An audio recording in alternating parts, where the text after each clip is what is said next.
friends, welcome to the Thermal Science Lab, Mechanical Department, IIT Guwahati. Myself, Mr. Neej Boda. Today I will be demonstrating you the conduction unit, heat conduction unit. For this setup, we have two arrangements. One is radial heat conduction unit and another is linear heat conduction unit. So let us find what are the main components of this experiment. The components of main components of this experiment is a watt meter. This is your control unit. If you see in that control unit, there is a display of watt and there is the display of temperature measurement points. So if you see in the linear, this is actually a linear conduction unit and this is actually a radial conduction unit. So when we supply the heat to the linear conduction unit, then this area will be heated. Inside this area there is a heater. From that heater, the heat will be moving in the linear direction.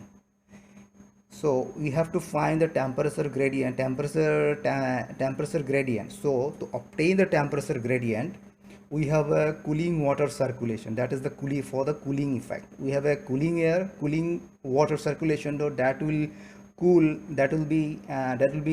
Water will be flowing in the end at the end of this linear conduction unit to obtain the temperature gradient. So if you see at one point there is a thermocouple which is called K-type thermocouple, then 2, then 3, 7, 8 and 9 also. So our main objective of this experiment is to find the conductivity of a material when there is a plain material and when there is a composite material. So how and also to see the how temperature of distribution occurs. So let us find what are the inserts that we will be using in this linear conduction unit. First of all, this is a 25 mm brass material where we have to find the conductivity of a material, and secondly we have a 25 mm stainless steel, and third we have a 10 mm brass material. So all the three inserts we will be inserting one by one and we'll find the conductivity of a material and the temperature distribution.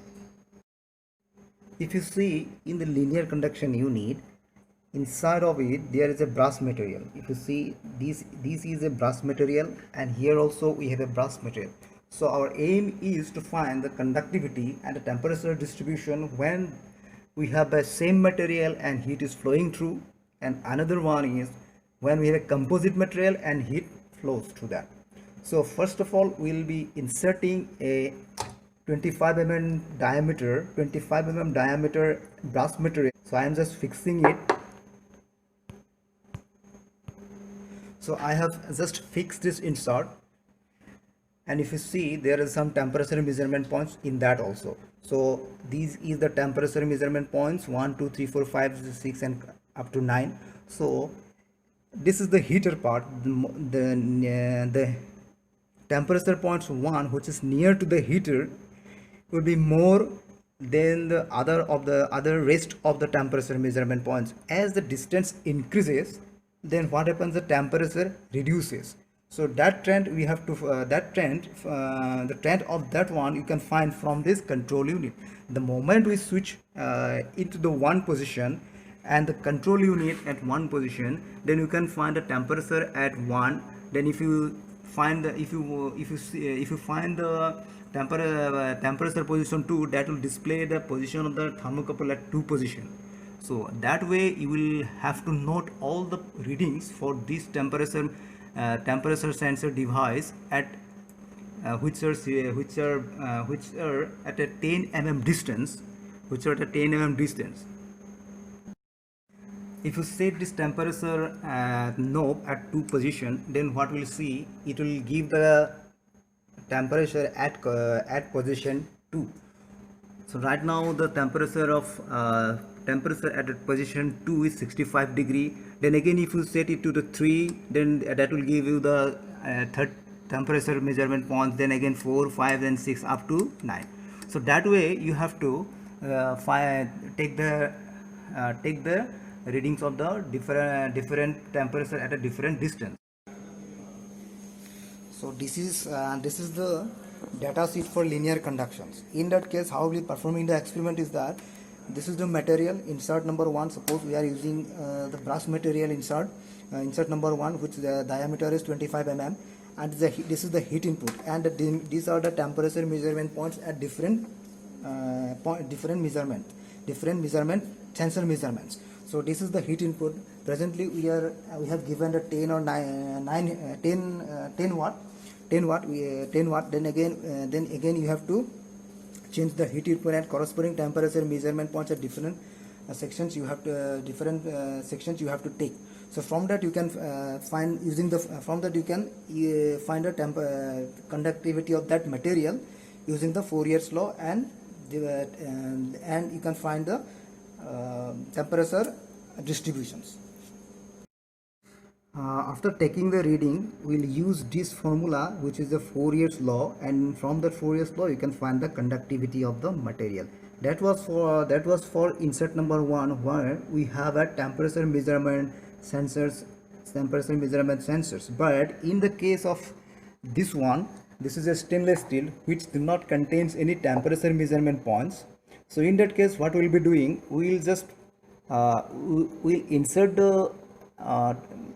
this insert into the linear conduction unit, and we'll take the readings of the other sides of the temperature measurement points. From the sides of the temperature measurement points, what we'll be doing, we can plot the linear curve. From the linear curve we can obtain the temperature at a distance of what you want to calculate.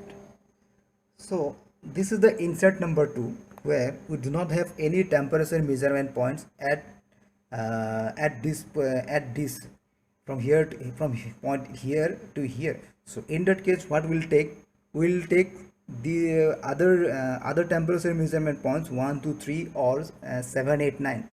So using those parameters for the linear conduction unit, you can find the conductivity of that material and temperature distribution at a specified distance. So thank you very much.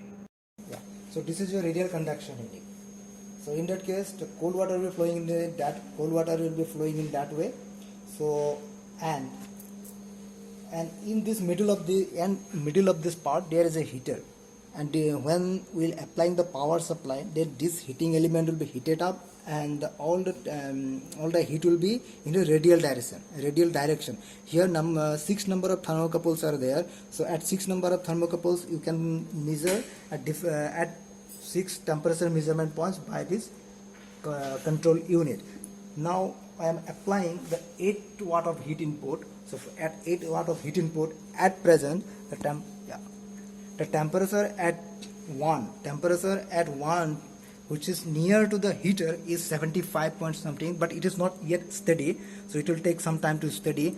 If you see the second one, then again this is reduced 73.1. Again we are going to the third temperature measurement points, then again it is reduced, again it is reduced, again it is reduced. So again it is reduced. So if you notice, as the distance increases, temperature decreases. So again you have to find the temperature gradients. From the temperature gradients you can find the conductivity of a material. But here the material which is used was brass material, whose diameter is 110 millimeter diameter and thickness is 4 mm. Using the Fourier's law, you can calculate the conductivity of a material. For radial conduction unit, we will be using this data sheet, where at various heat inputs you have to take the readings of T1, T2, T4, T5 and T6. So once you take the readings, then you will be using this radial conduction formula for your calculation of the conductivity of the specified material.